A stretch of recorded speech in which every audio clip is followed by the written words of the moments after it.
2002ஆம் ஆண்டு 1.2 பில்லியன் அமெரிக்க டாலர் சம்பந்தப்பட்ட பிரான்சின் நீர்மூழ்கி கப்பல் கொள்முதல் உடன்பாட்டு கொள்முதலில் தொடர்புடையதாக கூறப்படும் ஊழலில் தனக்கு எந்த தொடர்பும் இல்லை என முன்னாள் பிரதமர் நஜீப் ராசா மறுத்துள்ளார். இந்த உடன்பாட்டில் இருந்து நஜீப் பயனடைந்தார் அல்லது அதன் பேச்சுவார்த்தையில் ஏதேனும் சட்டவிரோத பங்கை கொண்டிருந்தார் என்ற கருத்துக்களை அவரது சார்பில் ஆஜராகும் மெர்ஸ் ஷாஃபி என்கோ நிறுவனத்தின் வழக்கறிஞர் ஷாஃபி நிராகரித்தார்.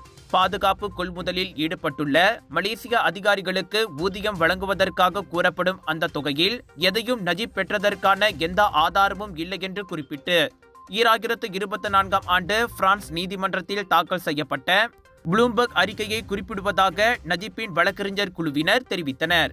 எங்கள் கட்சிக்காரர் விசாரணைக்கு வர வேண்டும் என்று பிரான்ஸ் வழக்கறிஞர்கள் பரிந்துரைக்கவில்லை, அவருக்கு எதிராக எந்த குற்றப்பத்திரிகையும் கோரப்படவில்லை என்று அவர்கள் இன்று வெளியிட்ட அறிக்கையில் தெரிவித்தனர்.